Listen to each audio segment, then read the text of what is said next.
ಆಮೇಲೆ ಗಜೇಂದ್ರ ಬೂದಿ ಪಡಗ ಒಂದು ಜೊತೆ ಒಂದು ಆನೆ ಇಲ್ಲ, ಇದು ಇಲ್ಲ ಅಲ್ಲಿ ಕರೆಕ್ಟೇ ಮೇವೇ ಇಲ್ಲಂತೆ ನಾನು ಕೇಳಿದ ಪ್ರಕಾರ. ಆ ಆನೆನ ಲೆಜೆಂಡ್ ಅದು ಗಜೇಂದ್ರ.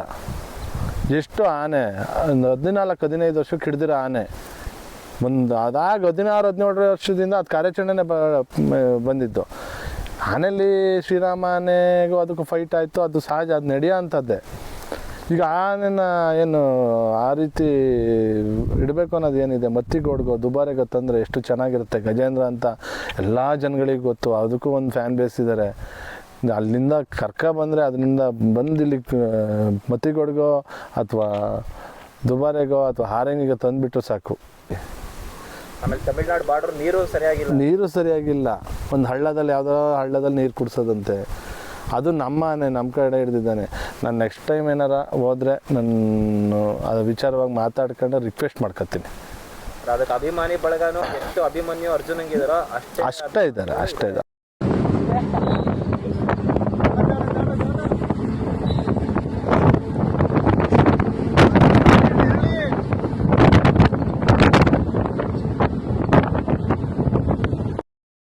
ನಮ್ಮ ಗಜೇಂದ್ರ ಆನೆ ಎಂಟ್ರಿ ಮೈಸೂರಿಗೆ ಲಕ್ಷಾಂತರ ಜನದ ಆಸೆ ಆಗಿತ್ತು, ಕ್ಯಾಂಪಿಗೆ ಶಿಫ್ಟ್ ಮಾಡಲಿ ಅಂತ.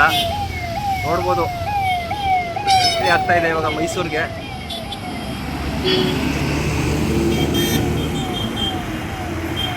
ನೋಡಿ, ಎಲ್ರಿಗೂ ನಮಸ್ಕಾರ. ಇವತ್ತು ಪ್ರತಿಯೊಬ್ಬರು ಆನೆ ಪ್ರೇಮಿಗಳಿಗೆ ಒಂದು ಖುಷಿ ದಿನ ಅನ್ಬೋದು. ಏನಕ್ಕೆ ಅಂದರೆ ದ ಒರಿಜಿನಲ್ ಗ್ಯಾಂಗ್ಸ್ಟರ್ ನಮ್ಮ ಸ್ಪೀಡ್ ವಾಕರ್ ಗಜೇಂದ್ರ ಏನು ಬೂದಿ ಪಡ್ಗ ಕ್ಯಾಂಪಿಂದ ಇವತ್ತು ನಮ್ಮ ಮತ್ತಿಗೂಡು ಕ್ಯಾಂಪ್ಗೆ ಶಿಫ್ಟ್ ಆಗಿದ್ದಾನೆ.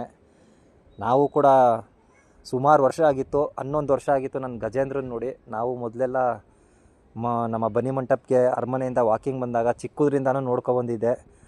ಆದರೆ 2 ಸತಿ ಕ್ಯಾಂಪ್ಗೆ ಹೋದಾಗ್ಲೂ ಕೆ ಗುಡಿ ಕ್ಯಾಂಪ್ 2 ಸತಿ ಹೋದಾಗ್ಲೂ ಸಿಕ್ಕಿರಲಿಲ್ಲ. 2 ಸತಿನೂ ಕಾಡಿಗೆ ಬಿಟ್ಟಿದ್ರು. ಅದಾದ ನಂತರ ಬೂದಿ ಪಡ್ಗ ಕ್ಯಾಂಪ್ಗೆ ಅಲೌ ಇಲ್ಲ ಯಾರಿಗೂ ನೋಡೋಕ್ಕೆ. ನಾವು ಪ್ರಯತ್ನ ಪಟ್ಟಿದ್ವಿ, ಅದು ಹೋಗೋಕ್ಕಾಗಿಲ್ಲ. ಅಷ್ಟರಲ್ಲಿ ಬೇರೆ ಕ್ಯಾಂಪ್ಗಳು, ನಮ್ಮ ಅಭಿಮನ್ಯು, ವಿಕ್ರಮ, ನಮ್ಮ ಅರ್ಜುನಂದು ವೀಡಿಯೋ ಎಲ್ಲ ಮಾಡ್ತಾಯಿದ್ವಿ. ಇವತ್ತು ನಮಗೂ ಒಂಥರ ಖುಷಿ ಆಯಿತು. ಏನಂದರೆ ಲಾರಿಲಿ ಮೈಸೂರಿಗೆ ಬಂದ ತಕ್ಷಣ ನಮಗೆ ಒಂಥರ ಅದು ಹೇಳ್ಕೊಳಕ್ಕಾಗಲ್ಲ, ಆ ಥರ ಒಂದು ಖುಷಿ ಆಯಿತು ಅನ್ಬೋದು. ಫಸ್ಟ್ ಟೈಮು 11 ವರ್ಷ ಆದಮೇಲೆ ಗಜೇಂದ್ರನ ನೋಡಿದ ತಕ್ಷಣ ಒಂದು ಖುಷಿ. ಅವನ ದಂತ ನೋಡಿ ಇನ್ನೂ ಖುಷಿ ಆಯಿತು. ನೋಡ್ಬೋದು ವೀಡಿಯೋದಲ್ಲಿ, ಲಾರಿಲಿ ಬರ್ತಾರ ವೀಡಿಯೋ ಮಾಡಿದ್ದೀವಿ. ಹಾಗೆ ಇನ್ನೇನು ನಾವು 1-2 ದಿನದಲ್ಲಿ ನಮ್ಮ ಮತ್ತಿಗೂಡು ಕ್ಯಾಂಪ್ಗೆ ಹೋಗಿ ಗಜೇಂದ್ರನ ವೀಡಿಯೋ ಮಾಡಬೇಕು. ನೋಡೋಣ, ಗಜೇಂದ್ರನ ನೋಡಬೇಕು ಅಂತ ತುಂಬ ಆಸೆ ಇದೆ. ಗಜೇಂದ್ರನ ಬಗ್ಗೆ ಮಾತಾಡಬೇಕು, ಹಾಗೆ ಅದ್ರ ಕಾರ್ಯಾಚರಣೆಗಳ ಬಗ್ಗೆ ಮಾತಾಡಬೇಕು. ನಮ್ಮ ಅಭಿಮನ್ಯು, ಅರ್ಜುನ, ಅದೇ ಥರ ಸಾಲಕ್ಕೆ ಸೇರುವ ನಮ್ಮ ಗಜೇಂದ್ರ. ಈಗಿರೋ ಆನೆಗಳಲ್ಲಿ ಅತಿ ಹೆಚ್ಚು ಕಾರ್ಯಾಚರಣೆ ಮಾಡಿರೋ ಆನೆ ಅಭಿಮನ್ಯು ಬಿಟ್ಟರೆ ಇನ್ನೊಂದು ಇದೆ, ಅದು ಇಂಡಿಯಾದಲ್ಲಿ ಅಂದರೆ ಅದು ನಮ್ಮ ಸ್ಪೀಡ್ ವಾಕರ್ ಗಜೇಂದ್ರ ಅಂತಲೇ ಕರಿಬೋದು. ನಮ್ಮ ಅಭಿಮನ್ಯು ಅರ್ಜುನಂಗೆ ಎಷ್ಟು ಫ್ಯಾನ್ ಫಾಲೋವಿಂಗ್ ಇದೆಯೋ ಅಷ್ಟು ಫ್ಯಾನ್ ಫಾಲೋವಿಂಗು ನಮ್ಮ ಗಜೇಂದ್ರ ಆನೆಗೂ ಇದೆ. ದ ಒರಿಜಿನಲ್ ಗ್ಯಾಂಗ್ಸ್ಟರ್ ಅಂತಲೇ ಕರಿಬೋದು. ಈಗಿರೋ ಇಷ್ಟ ಆನೆನೂ ಇವನಿರೋ ಅಷ್ಟು ಹೈಟ್ ಇಲ್ಲ, ಎಷ್ಟಿರೋ ಪರ್ಸ್ನಾಲಿಟಿ ಇಲ್ಲ. ಸುಮಾರು 67 ವರ್ಷದಿಂದ 68 ವರ್ಷ ಇರ್ಬೋದು ನಮ್ಮ ಗಜೇಂದ್ರನಿಗೆ.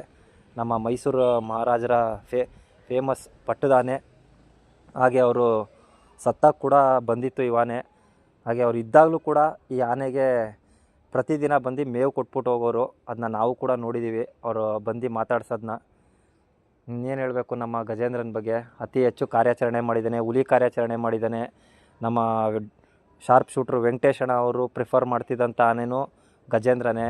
ಆಮೇಲೆ ನಮ್ಮ ಚಿಟ್ಟಿಯಪ್ಪ ಡಾಕ್ಟ್ರ್ ಆಗಿರ್ಬೋದು, ನಾಗರಾಜ್ ಡಾಕ್ಟ್ರು ಇಂಟರ್ವ್ಯೂ ಮಾಡಿದ್ದೀವಿ. ಅವ್ರು ಹೇಳಿದ್ದು ಅಷ್ಟೇ, ನಾವು ಅಭಿಮನ್ಯುನ ಕರ್ಕೊಂಡೋಗ್ತಿದ್ವಿ, ಆದರೆ ಗಜೇಂದ್ರನ ಮೇಲೆ ಕೂತ್ಕೊಂಡು ಡಾಟ್ ಮಾಡೋಕ್ಕೆ ತುಂಬ ಇಷ್ಟಪಡೋರು. ಏನಕ್ಕೆ ಹೈಟು ಆಮೇಲೆ ಸ್ಪೀಡಾಗಿ ಹೋಗೋದು ಆನೆ, ಆದ್ದರಿಂದ ಗಜೇಂದ್ರನ ಪ್ರಿಫರ್ ಮಾಡ್ತಿದ್ವಿ ಅಭಿಮನ್ಯು ಇಲ್ಲದೇ ಇದ್ದಾಗ ಅಂತಲೂ ಹೇಳಿದರು. ಅದೊಂದು ಖುಷಿ ವಿಚಾರ. ನೋಡೋಣ, ಇನ್ನೊಂದು 2 ದಿನ ನಾವು ಕೂಡ ಹೋಗಿ ಗಜೇಂದ್ರನ ಡೈರೆಕ್ಟಾಗಿ ತೋರಿಸ್ತಾ ಒಂದು ವೀಡಿಯೋ ಮಾಡಬೇಕು. ಇವತ್ತು ಲಾರಿಲಿ ಹೋಯ್ತಾ ಅಷ್ಟು ಕ್ಲಿಯರಾಗಿ ಕಾಣಿಸಿಲ್ಲ, ಲಾರಿನೂ ಸ್ಪೀಡಲ್ಲಿತ್ತು. ಒಂದು ಸ್ವಲ್ಪ ಆದಷ್ಟು ಮಾಡಿದ್ದೀವಿ. ಇನ್ನೊಂದು 2 ದಿನದಲ್ಲಿ ಕ್ಯಾಂಪ್ಗೆ ಹೋಗಿ ವೀಡಿಯೋನೂ ಮಾಡ್ತೀರಿ. ನೋಡೋಣ, ನಿಮಗೂ ಏನಾದ್ರು ಗಜೇಂದ್ರನ ಬಗ್ಗೆ ಒಂದು ಇಂಟ್ರೆಸ್ಟಿಂಗ್ ವಿಚಾರ ಇದ್ದರೆ ಶೇರ್ ಮಾಡ್ಕೊಳ್ಳಿ, ಕಮೆಂಟ್ ಮುಖಾಂತರ ತಿಳಿಸಿ. Thank you.